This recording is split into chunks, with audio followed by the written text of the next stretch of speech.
Good afternoon, everyone. Welcome to Coastal Connection with your host, Michael Garcia.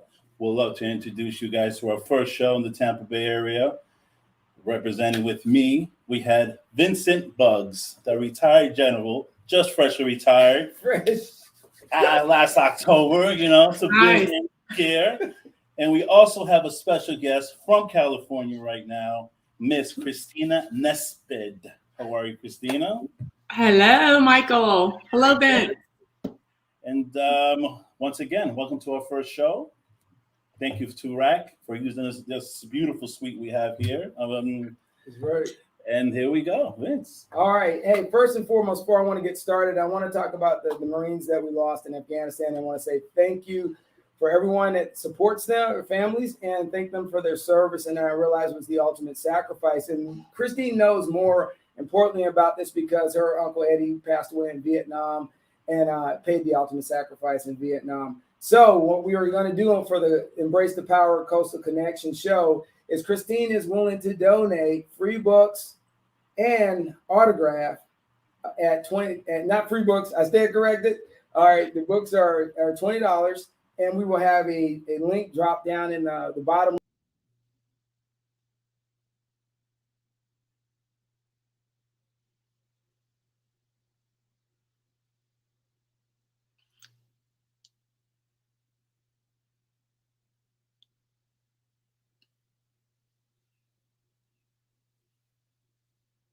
I can't hear anybody.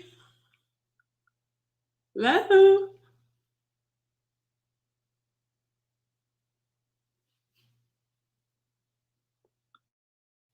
Guys, I'm clueless over here. Cannot hear.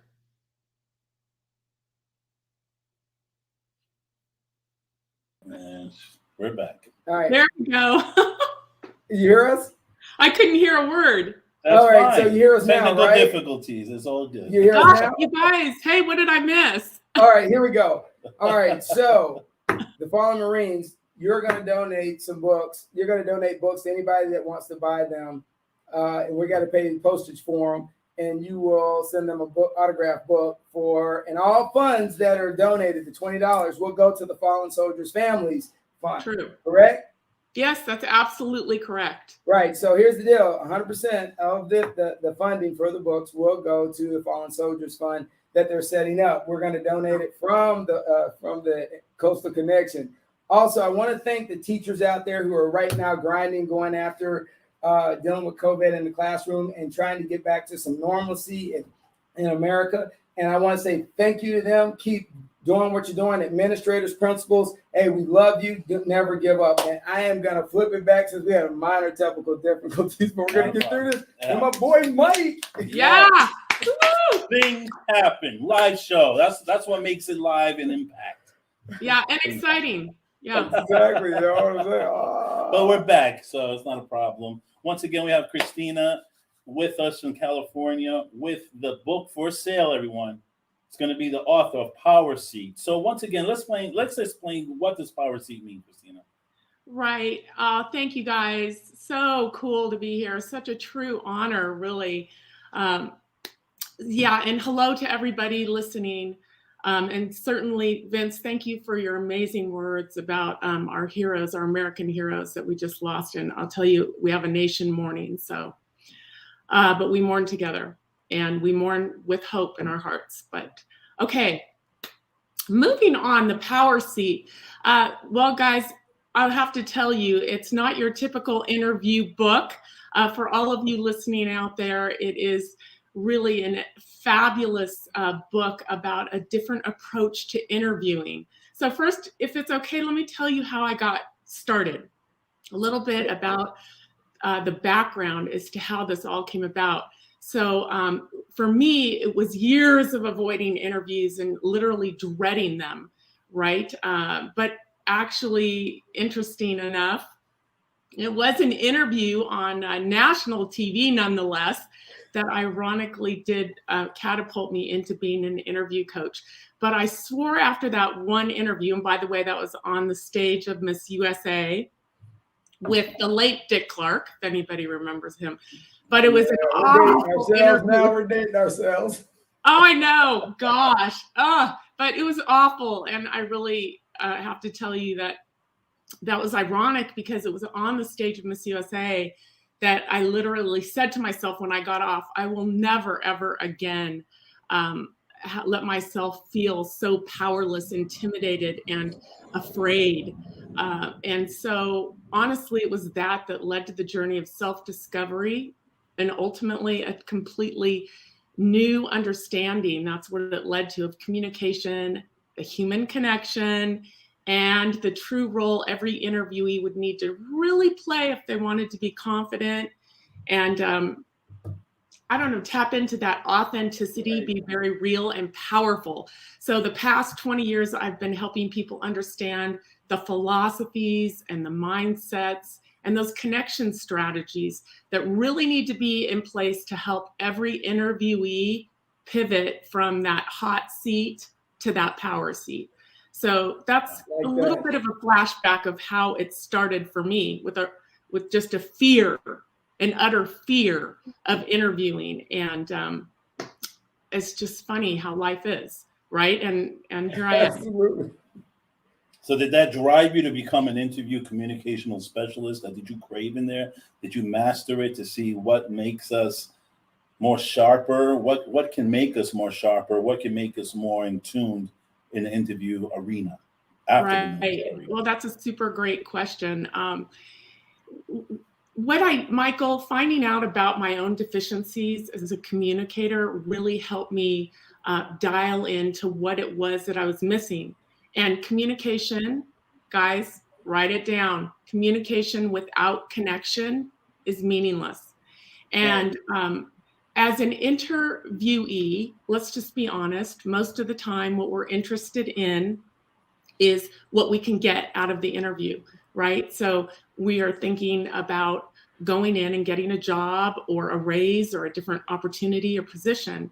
So, and let's also just unpack for a minute the mentality of what that is.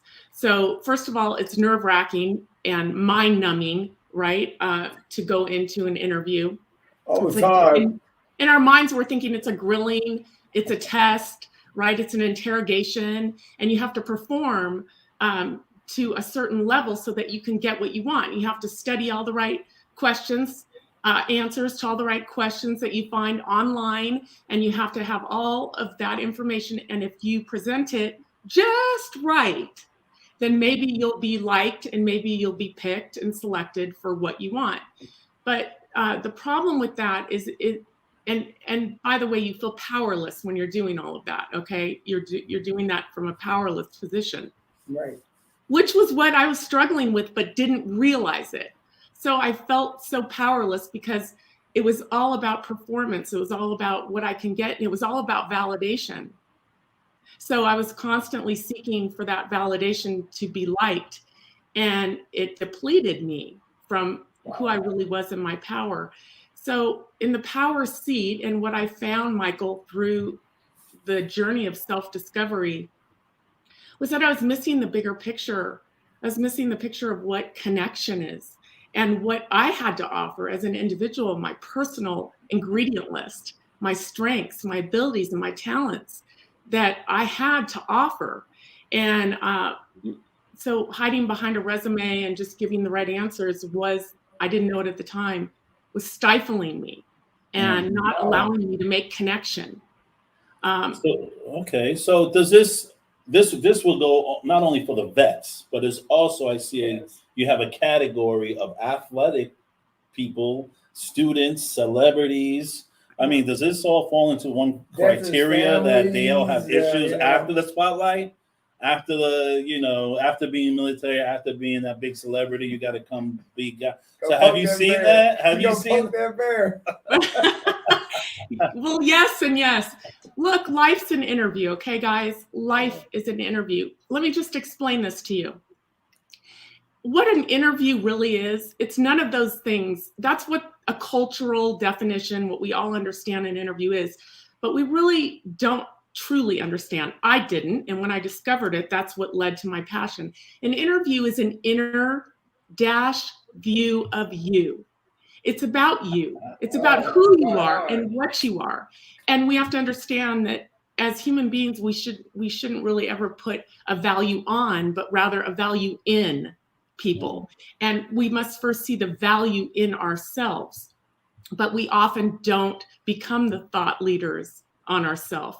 We study everybody else's life, right? Especially today on social media. Basically, we're only seeing the highlight reels of people. That's not real either. We don't deal in perceptions in the power seat. We deal in reality.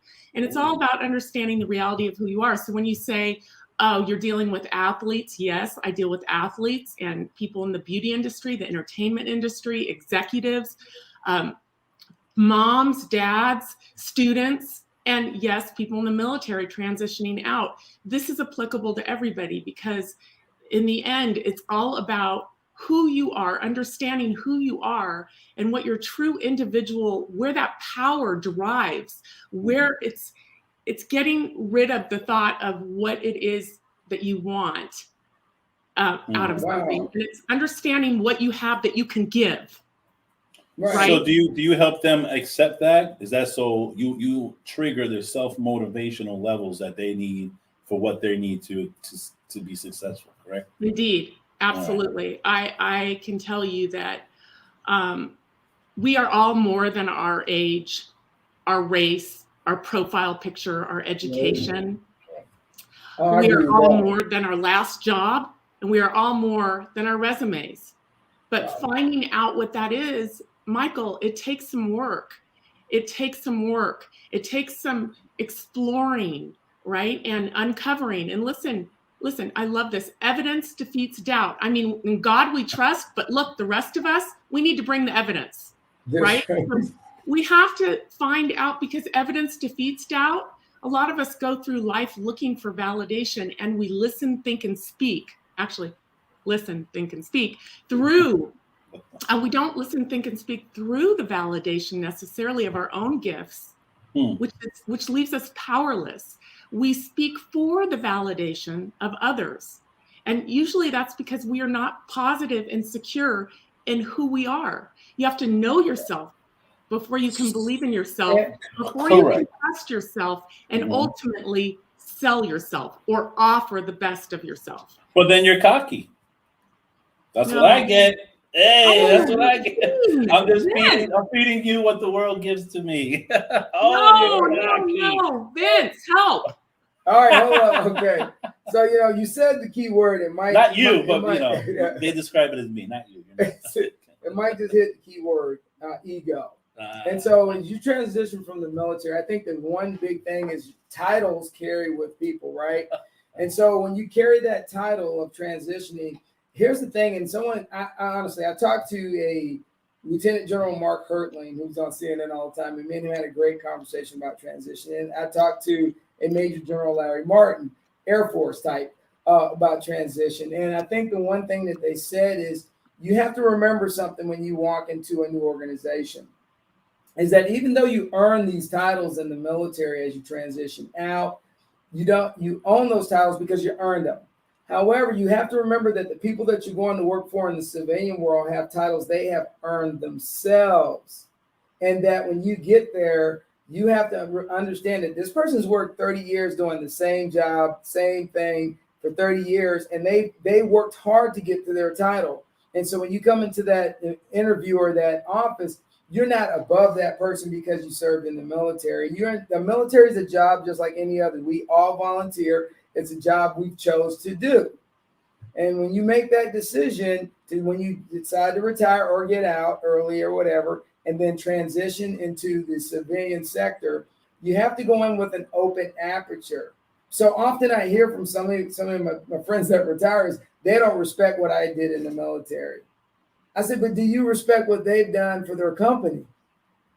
It's a two-way street during those interviews. And those are the things that you have to kind of have a balance in your mind, that you have to open your aperture. It is very easy to be stoic. I'm a retired general. You're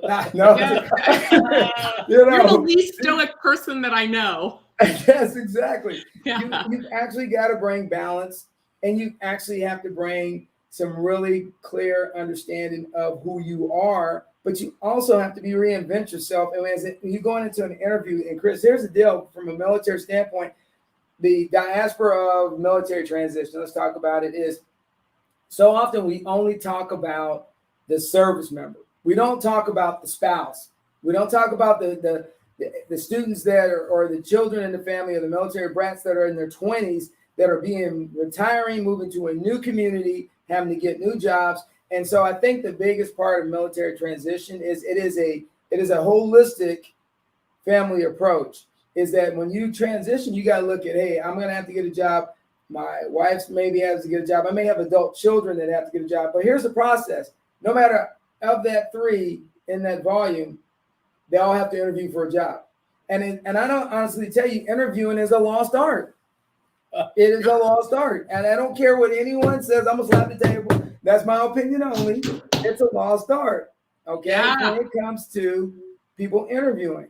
Because I listen to so many people talk about, oh, I had 13 people come in and interview for this job, and it was just unbelievably, they just couldn't get it. But the thing is, it's not that they couldn't get it. You have to be taught. When I grew up, we were taught to teach. They taught us in school and how to interview. We took classes for it. You used to come in with your suit that one day, and the teacher would sit there and home ec, and he go, or she would go, we're going to interview today. Next week, we're going to work on interviewing. Don't show our age. Yeah, I know. But it's a lost art. And so my thing to you is, like, even though we're talking about military transition, what do you say to those spouses out there who have been at home while their spouse has been operating, or their partner's been doing, missions, and they've been home making sure that the house is in order, the kids, and now they are retired, and now if they're having to look at going back into the workforce, what are the nuggets of knowledge that you can provide to help some of these spouses and their adult children out? Because I honestly tell you that with the economy the way it is and the amount of jobs open, it's not the first interview that's the problem. It's the second and third tier interview. And I'll stop right there and turn it over to you, Miss Nepstad. Okay, well, first of all, congratulations to all of those spouses. You're my heroes, each and every one of you, because you are serving in a huge capacity well. I mean, epic. And you have my full respect and admiration. And I hope for 1 second you don't think that you're qualified to go out and do more great things, right? But here's the thing, I know, look, every client I've ever had wants to know how the techniques about interviewing. How do I say the right thing to get the job? How do I look the part? How do I sit? How do I, talk? What tone of voice should I use? And look, we can get to all of those things. And there is a place for those things. That is important. There is a way that you conduct yourself in an interview. Absolutely. You do need to have facts, stats, relevant quotes about where you're applying. And you do need to have a wonderful way that you interface with people that's very polite and respectful. Yes, but look at communication. Okay, it's the human connection, and it is the key to personal and career success, period. So where that begins is understanding who you are. So to the spouse and the grown children, to your question, Vince. It was like that. I thought my mother was talking to me. No. Okay. Oh, your mom might come on here. Love your mother. Okay. I digress. Sorry. I'm sorry. Listen, make me lose your train of thought. Yeah, I know. Okay. And that's easy for me to do. No, basically, I would say this is where I would begin to all of you out there, spouses that are thinking that is first of all, I hope that you are 100% fulfilled with the incredible role that you have played alongside your partner and raising your children and maintaining your home, being the manager of all those important things. But you are also so special, and you also are so unique, and your ingredient list is so powerful. So take some time and uncover your personal strengths and abilities, your interests. Get those so that they're clear and compelling in your mind and in your heart. Define them for yourself. Identify them, define them, and prove them so that you can own them. And then therefore you're confident in them. All right. And then I would go out and seek what it is that you want to do and know that, by golly, you are capable. You are absolutely capable. And they would be lucky to have you. But it all starts in here. Okay. It's strategy. I want to tell you this. There is a sports psychologist. He's passed away since, but Ken Reviso, a world renowned, look him up. Okay. And I watched one of his videos. Oh, guys, it was so fabulous. I loved it because he talked about how we overrate confidence. Right. And all of these coaches, they raise up their athletes and train them to be confident. But confidence is fleeting. And, it can come and go so quickly just in a game. Now, you're a coach, General Bugs, as well. So you understand that confidence, it's not always there when we need it. So we were struggling in the first half last night. My confidence was down, but then we picked it up and we won the game and my confidence was up. Okay. Okay, but that's my point. That's his point, not my point. But I love his point. And that is, hang on one second. Oh, there you guys are. No. Okay, here's the thing. So what I love is that he says, screw confidence. Screw it. Let's focus on strategy and mission and purpose. Those are the things that are going to keep you performing and executing at a high level when your confidence is waning. And that is what I teach in the Power Seat, is the difference between facts and feelings, how feelings are fleeting, deceiving, disruptive. And for heaven's sakes, people, they change with the wind. But the facts are the facts. They're indisputable. They remain. And so when we form our understanding about who we are and what we have to offer, right, under the umbrella of facts, right, then that's sustainable. We don't have to worry and wonder and doubt. We don't need to entertain any of that stuff. And that's what keeps us consistent and powerful. So I loved what Ken Reviso, Dr. Reviso, was saying there, in that we put too much emphasis on confidence. Right. What say you? You're spot on. You're spot on. And I think that, many people don't understand the BPR, be politically real with yourself. I think once you identify who you are, and you're confident with who you are, then you can engage. And I think so often that we allow other people to dictate our personalities or dictate who we are going to be, and we have a setback, all right? So a lot of people looked at me, and someone asked me the other day, they're like, well, why didn't you stay in the military? You could have helped some more people if you had got a second star, just they went on this long diatribe. So I listened. And then I asked them, and I said these magic words. I said, why does it have to be me? I said, is it not possible for me to go search for another goal and dream in my life, and while I'm still kicking, and then they thought about it and they go, I never look at it from that standpoint. I said, right, because we often look where we're comfortable. It's easy to be selfish. But when you're looking at trying to get a job and you're getting out and interviewed, here's the thing is, I always tell my students this on a regular basis, my student athletes this: you can't expect to get a 6-figure job doing a $4 work and giving a $4 effort. I said, if you want a 6-figure job, there are prices to be paid to get there. I said, and here's the thing is, you see someone that's made it already or at a certain pinnacle, but they don't realize the interviews those person went through. They don't see the hard work that person has put in. What you see is the end product. And we see a lot of that on a regular basis, the end product. And this is what I'm going to say to spouses in the military out there right now. Just because you stopped working at one point, or you've never worked, you've worked your whole life because you supported someone that was on mission. Now that that overhang has changed, that you're evolving, there's nothing wrong for you to get out and do what you need to do to find your way while you're still young, vibrant as a human being. I think so often we become complacent and we give up on a lot of dreams because we are scared to go to that interview. I can't tell you the amount of people I know that are petrified when they have to go give an interview, Christina. I'm just telling you. I'm gonna stop right there. Hello, I have a whole roster full. Look here, guys. This is where I started. I told you I was so freaking scared. Wait a minute. Do you see that? What the fuck? No. Absolutely not. No. It's what's the fear? There we go. Oh. See, I'm at the censor that now. See my mic's rolling? Bad boy, bad boy. Michael Garcia, it's what's the fear? Okay?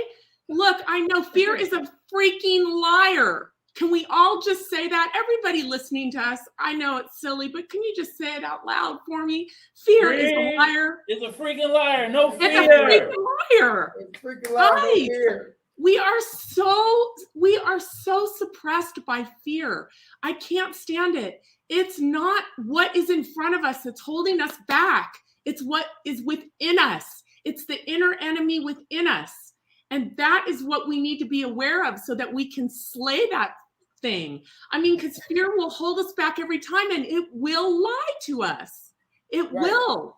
So I get that there's fear about the interview. Why? Why are we afraid of interviews? Because we're afraid of rejection. We're afraid that we will be mislabeled. We're afraid we won't get the opportunity or the job, that we'll sound stupid, that we will just have to face the fact we didn't get the nod. Look, let me just ask each of you. We'll start with you, Michael. What would you be afraid of in an interview? What? Let's see, characteristics. Let's see if the people are going to be professional or are they going to be, I don't want to say biased, but judgmental. I'm 6'1" and I do IT. Doesn't match well, does it? See, okay. So so you're worried about being rejected and mislabeled. Correct. Yeah, rejected, misled, misread. Not Misread. Misled and misread. It varies. I have experience on that. Oh, you don't see my T. Well, of course. I mean, Okay. Mr. Bugs, he looks like a general. I mean, No, but I don't look like this. No, I don't have gray hair and look like I'm 900 years old. No. Okay, so that's a feeling, and you have a fear about it. It can make you kind of nervous and apprehensive.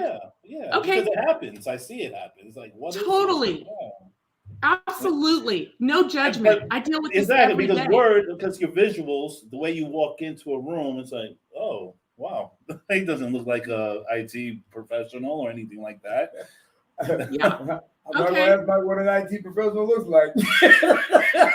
I can pull up some pictures. Right? 5'5". I don't either, but the bank theory. Order. Is that really a reason for you to be fearful or for you to be kind of taking a hot seat position, if you will? The hot seat meaning feeling like you're powerless. You kind of just they're calling all the shots in an interview, and that you really can't say or do or think what you want. Yeah, I've experienced the judgment once walking in the room, but I've also have been very keen of, as they say, taking the horns by the bull. If I said that right, I don't know. No, but reverse. just bull by the horse. There we go, that way. It's Sunday, guys. Hey, you see that's that? original, man. I'm gonna keep rolling, baby. I had to hit my blah blah button. It's just I really don't get nervous. It's just maybe a natural ability, but I do get a little disappointed, afterward, because I already see the judgment. I already see the backlash and the prejudge. Oh, so how long you been doing this? Or even I've been told you don't seem, are you new to the field? No, I've been doing this double-digit numbers. But it's just weird. But I had a question. Now we're on veterans coming out of the military to go into job force. Is this a big issue across America? Oh, you're gonna put that one over to me. Well, here's the deal: a lot of veterans are coming out and going into the civilian world. But I think a lot for myself. Here's the thing: is that veterans are more comfortable with going to what they're used to. So they go to contracting jobs, or they look for a GS job on base. I'd say a majority of that I know. I think when you, like me, I went totally native and went totally civilian. I have nothing to do with anything governmental. County. I work for the county. But my part was I was more focused on selfless service and getting back into the education and trying to help the next generation so we could just get a better sight picture of mentorship and leadership in certain areas. And I think now for most military, the big challenges is trying to find their niche in our society. But here's the thing is, Mike, you hit a key point, but here's the struggle. People struggle between what they make on active duty and what they need in the civilian world. And I think it goes back to that need and want thing, philosophy, is that what do you really need or what do you want? And I'm going to tell you, those worlds collide on a regular basis. And because sometimes as a military person, you actually have to go back and get some education. And a lot of people at the age of 40, 41, they're up in age, I'm going to leave it there. They don't really want to go back to school. And some will, but what happens is that life punches them in the civilian world. And this is a sad thing is people do respect folks that were in the military. You're in the top % of people's respect level. However, it does not substitute education, knowledge, and the requirement for the job. That means you have to go get the credentials, but then once you have the credentials, you have to be able to articulate those credentials and show that you're value added, because most companies aren't looking at whether you are capable, because you already are capable. They know you're in the military. They know you can get up in the morning, you're dependable, and you'll be at work. The other question is, are you compatible to the environment? And a lot of people confuse capable and compatible. And that's where the planets kind of rub each other. We end up with a black hole sometimes. So you got to make sure once you get your credentials that you're compatible with the organization, which means that when you walk into that interview, you need to make sure that you can articulate what that company's about, how that company is functioned over the last 10 years. And then one thing is you have to understand that you have to navigate personalities. And in the civilian world, the personalities are not the same as those in the military. And I think we need to, that's a whole topic for another day. But the one thing that you have to really look at is after you sat down in the chair and you get to the second interview, then you really, really need to do your homework on the company you work for. But you also got to look within yourself. Is that the company you really want to work for? And so I think that's always some challenges is that people get out and people panic when they do the transition. I got to find this. If you don't plan well and you're a procrastinator and then you do the transition, it will bite you in the butt. So you got to kind of balance that out. And I'm right there. I'm good with that, Mike. Did I cover that? Can I pop in here and say, look, sure. we've talked about this so many times, Vince, about how transition. I mean, look, the only thing constant is change. Right. We're talking about the military, but transition happens all the time for everybody. But what I think that brings so often is the feelings of stress, depression, anxiety, just as you were referring to. But I think it can help us all to remember, anybody that's listening here today that's going through a transition, those are the feelings that are talking. I'm not saying that it's not real, but how much of that are the feelings, and what do the facts say about the situation? That's what I would want everybody to pivot to. Right. Is what do the facts say about that? And certainly I believe that will bring evidence-based and fresh, new, powerful perspectives when we position ourselves under the facts, right? And it's certainly not a time, I don't care what kind of transition you're going through, it's not a time to give up on your dreams, your goals, or your future, but it is a time to pivot. It is a time to pivot and to prepare, prepare. Because when you are prepared as yourself, you will never be unprepared being yourself. And whoa! So you're taking a page from my MSD there. You're dumping your MSD on me, your mission, strategy, destination, which means you need to understand your mission of transition. Right there.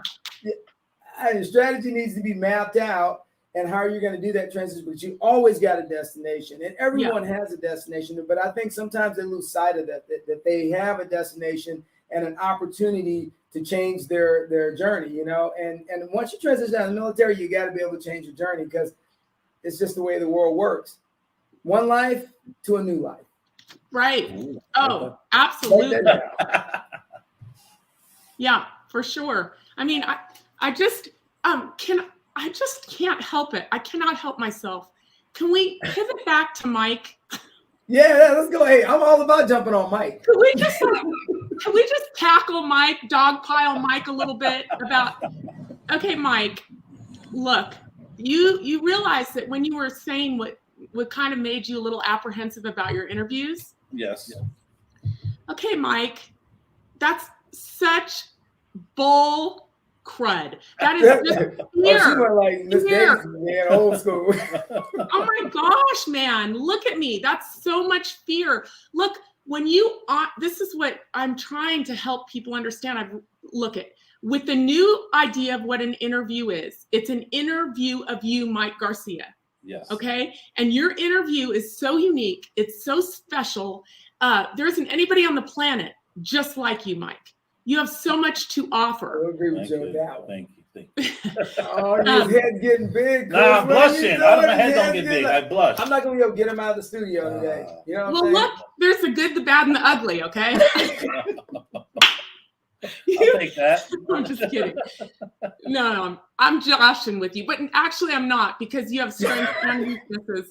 Well, look, you're human, so you have strengths and you have weaknesses. Correct. And if you don't know what the heck they are, those weaknesses, they're going to come up and they're going to derail you and they're going to take you off mission. You know that. So you have to know what they are. Correct. And you have to become the thought leader on yourself. You have to major and minor in you. And when you do that, you're going to gain confidence. And pretty soon, when you realize all of the 80% you have, all of those incredible strengths that are yours, Mike, they're yours. You're not going to give a flying you-know-what about what anybody might think your height doesn't match your job title. I mean, those things that's just crud. It is, and that's what bothers me. That's what's like, what is this? Like, I can do the job. I'm very functional, very educated. I think, why do I have to be 5'5"? And anybody listening, please don't take to heave. I mean, not all IT people are 5'5". Okay, look, well, that's just mindless mischief happening. Your mind is just being mischievous on you. But really, when you know who you are, I am. Honestly, and that's the problem. Once you know, don't mean to cut you off, but right there, that's a nice point. You know who you are. But then also comes with backlash, because then it becomes really egotistical. Oh, you like the best, or you want the best job. No. Yes, quite frankly, I do. And I think I deserve it. I think I work hard for it. But then it becomes a weight on the back. Right. Your ego. You're cocky. Oh, you're this, you're that. You think you run the world. Quite frankly, no. But I can't let you knock me down. I have to pick myself up. Okay. So that's what I think. I mean, am I on the wrong track, though? Yes, you are. Okay, I understand what you're saying, but this has nothing to do with ego, because knowing who you are is only one part of it. That's only one part of it. The other part is taking the philosophy that what you do with what you are, with who you are, is going to be all about connection, and that your interview is a bigger picture than what you're doing in that moment that you're in that interview. Your goal is not to go in to get. Your goal is to go in to give. Your goal is not to go withdraw. It's to deposit. It's to gift others with your strengths. It's to uplift them. All boats rise with Mike Garcia. It's to go in there and here's the acronym for the military. All of you military folks, I know you love acronyms. Here we go. Here we go. MAIL, M-A-I-L, M-A-I-L. It's to mail people. Are you ready? Anybody listening, please write this down. This is all about human connection and what it is, the element in that part of human connection and knowing yourself that's all about personal and professional success, building to your network, which ultimately builds your net worth. And it's about we only rise by lifting others. So you look at it as an interview, as an opportunity to gift people with who you are and mail them. Ready, folks? Mail, motivate. A, add value. I, inspire. L, leave them better off than when you found them. What part of this is pride? What part of this is ego? I ask you. Exactly. And that's why I asked them the same question. Everybody listen to that. What part of it is ego when you're confident and ready to tackle the world? Ready to gift others with your strengths. Right. We got to coach up. I'm just saying, we have to pivot. We have to change our mindset. That's what I'm working so hard every day for years and years to do, is to revolutionize the concept of an interview. You have to get your mind right. You have to know what it is that you're doing before you can approach it properly. Yes, there's a place for all of that important thing that you need to know about an interview. That's all the techniques, the technical part of it, the information about the company and the employer, the interviewer, etc. And of course, your accomplishments. But we don't lead with our resume. We lead with our individuality. And we go in there with the entire idea to mail people, to gift them, to create a connection. Because I'll tell you something, you may not get that job, but if you do it with the mindset that you're going in there, not that you have to have it, because if you don't, you'll be a worse person. And if you do, you'll be a better person. That's bull.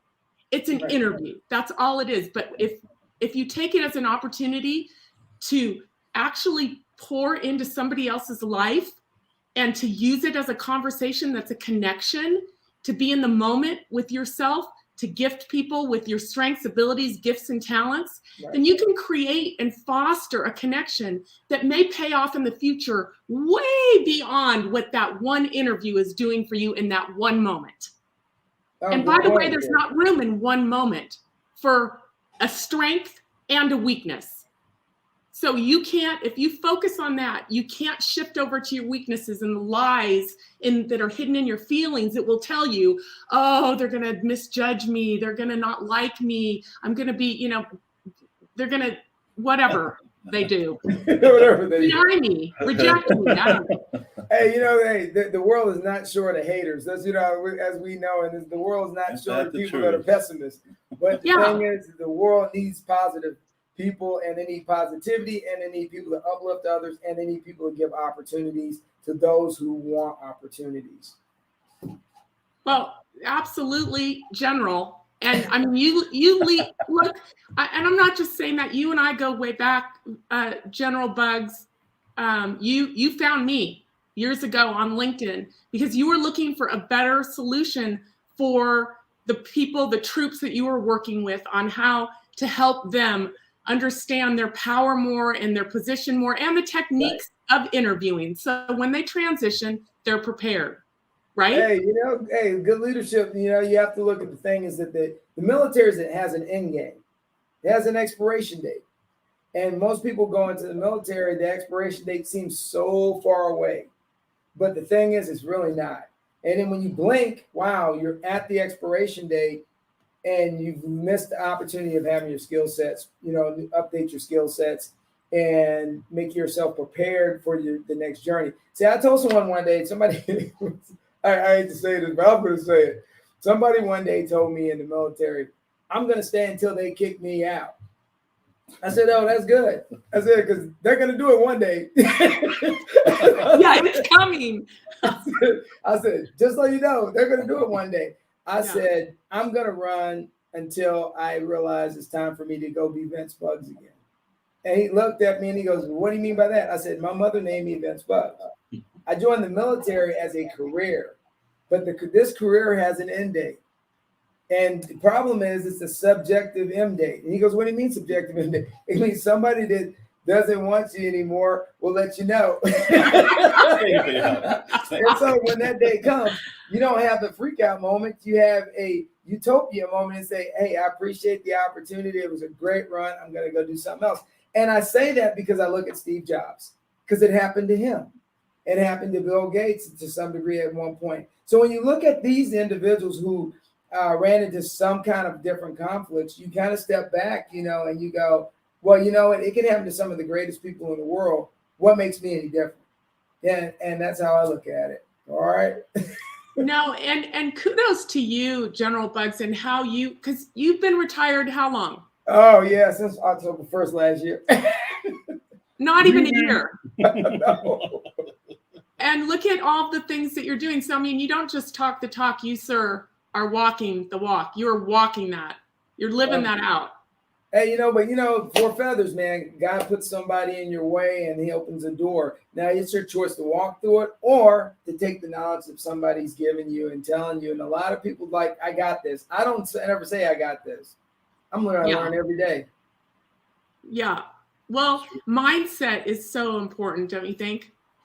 Oh, yeah, absolutely. You got to be positive. So Christina, question. You have to be positive, but come on, it's more than positivity. You know that it is. All right, so I'll throw the curveball out there that I always kind of keep hitting. I look at it like this, and I approach life like this probably the last 10 years, is that there, and I use the diaspora of Africa, and I look at the people that came from Africa and they were stripped of their culture, who they were, their religion and all that. And I said, they endured so long. And then when some came to America, they were off-ramped in America. One survived so Vince Bugs could exist. So if anyone out there that can survive what they went through and allow me to be on this planet, then anything I go through is nothing what they went through. And so what I go through is the journey to try to make sure that I'm successful for all their suffering. And you always have to live for someone else. And I'm gonna honestly tell you, I talk about my mom all the time. My mom is a freaking rock star, as in when she stands back and assesses situations, and she really is the pinnacle of a person that is always happy under the most unbelievable circumstances. And I'm like, how are you happy? This is terrible. And she goes, I am, because we're going to get through it. And that mindset of being taught that at a young age, no matter what I've been through combat, no matter what I've been through long deployments, no matter what I've been through, the stresses in my life, I'm always going to get through it, Christine. That's right. I roll. Right. I mean, what I know about your mom, and darn it, I'm so sad we almost met in Florida. We almost met, and I'm still hoping that day will come where we can meet in person. But my goodness, your mom is definitely a trailblazing woman. And she is somebody that, since I don't know her personally, but I know quite a bit about her and her incredible accomplishments personally and professionally from you, Vince, who are a proud son, is your mom seems to she doesn't get bitter about anything that may have gone wrong. She simply gets 100% better. She does. Yeah. Who in their 70s gets a freaking PhD? I don't know anybody. Who does that? It's flat out remarkable. But your mom, no, she's like unstoppable. But she's got a lot of grit, and she has a lot of grit, and I think we could all learn from that.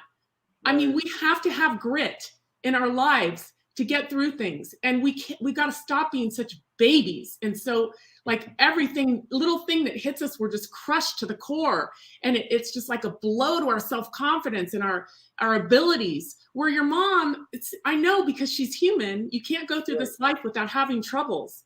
She's taken anything that may have come up that most of us, a lot of us would say would cripple us or, derail us for many months at a time.